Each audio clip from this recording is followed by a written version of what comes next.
லாரன்ஸை super star ரஜினிகாந்தின் ரசிகர்கள் மனதார வாழ்த்தி கொண்டிருக்கிறார்கள். தான் ரஜினியை சந்தித்த போது எடுத்த புகைப்படத்தை ராகவா லாரன்ஸ் வெளியிட்டார். அதன் பிறகு அவருக்கு வாழ்த்துக்கள் குவிந்து வருகிறது. நடிகர், இயக்குனர், டான்ஸ் மாஸ்டர் என பல அவதாரம் எடுத்தவர் ராகவா லாரன்ஸ். சம்பாதித்தோமா அதை வைத்து சொத்து சேர்த்தமா என்று இருப்பவர் அவர் இல்லை. தான் சம்பாதிக்கும் பணத்தில் பலருக்கு உதவி செய்து வருகிறார். ஏழ்மையில் வாடும் பிள்ளைகளை படிக்க வைக்கிறார். உயிருக்கு போராடும் குழந்தைகளுக்கு சிகிச்சைக்கு பணம் கொடுக்கிறார். இப்படி நல்லது செய்து வரும் அவர் மாற்றம் என்கிற பெயரில் அறக்கட்டளை ஒன்றை துவங்கி இருக்கிறார். அவரின் இந்த மாற்றம் அறக்கட்டளையை பலரும் பாராட்டுகிறார்கள். சூப்பர் ஸ்டார் ரஜினியின் தீவிர ரசிகர் ராகவா லாரன்ஸ் என்பது அனைவருக்கும் தெரியும். இந்நிலையில் தான் தலைவன் 400 அறக்கட்டளை துவங்கி இருக்கிறேன் என்று சொல்லி ஆசை பெற ரஜினியை சந்திக்க அவரின் போயஸ் கார்டன் பங்களாவுக்கு சென்றார். தலைவரிடம் ஆசை பெற்றுவிட்டு அவருடன் சேர்ந்து எடுத்த புகைப்படத்தை சமூக வலைதளத்தில் வெளியிட்டு ராகவா லாரன்ஸ் கூறியிருப்பதாவது: மாற்றம் அறக்கட்டளைக்காக தலைவர் சூப்பர் ஸ்டார் ரஜினிகாந்தை சந்தித்து ஆசை பெற்றதில் மிகவும் மகிழ்ச்சி, குருவே சரணம் என தெரிவித்துள்ளார். லாரன்ஸின் ட்விட்டை பார்த்த ரஜினி ரசிகர்கள் கூறியிருப்பதாவது: வாழ்த்துக்கள் லாரன்ஸ், உங்களின் சேவை மேலும் தொடரட்டும். தலைவர் மீதுதான் உங்களுக்கு எவ்வளவு பாசம், பெருமையாக இருக்கிறது.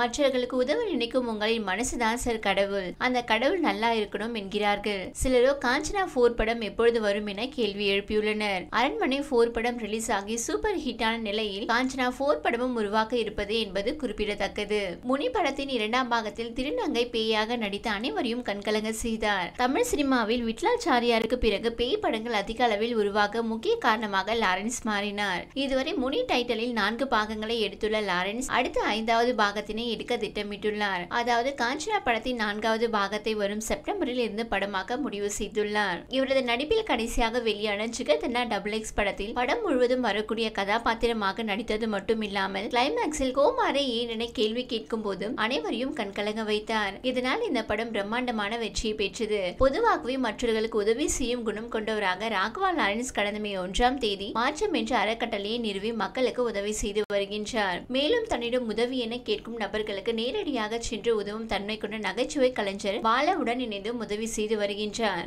இந்நிலையில் ராகவா லாரன்ஸின் தம்பி எல்வின் திரைப்படத்தில் நடிக்க உள்ளதாக ஏற்கனவே தகவல்கள் வெளியாகின. இந்நிலையில் அவரது தம்பி நடிப்பில் உருவாக்கி வரும் படமான புல்லட் படத்தின் புதிய போஸ்டரை படக்குழு வெளியிட்டுள்ளது. மேலும் இன்று எல்வினின் பிறந்த நாள் என்பதால் படக்குழு இந்த போஸ்டரை வெளியிட்டுள்ளது. இந்த படத்தை டைரி படத்தை இயக்கிய இன்னாசி பாண்டியன் இயக்கி வருகின்றார். இந்த படத்திற்கு புல்லட் என பெயர் வைக்கப்பட்டுள்ளது. படத்தில் ராகவா லாரன்ஸும் நடிக்கின்றார். எல்வின் ஏற்கனவே காஞ்சனா 2 மற்றும் காஞ்சனா 3 படங்களில் நடனமாடியுள்ளார். லாரன்ஸை போல் எல்வினும் நடன கலைஞர் என்பதால் படத்தில் என்ன மாதிரியான கதை அமைக்கப்பட்டுள்ளது என்பதை பொறுத்திருந்துதான் பார்க்க வேண்டும். மேலும் கடந்த பிப்ரவரியிலேயே படத்தின் டப்பிங் பணிகள் தொடங்கிவிட்டது. மேலும் படம் தற்போது ரிலீஸுக்கு தயாராக உள்ளது. கடந்த ஆண்டே படம் தொடங்கப்பட்ட நிலையில் இந்த படம் எப்போது ரிலீஸ் ஆகும் என லாரன்ஸ் ரசிகர்கள் கேள்வி எழுப்பி வருகின்றனர்.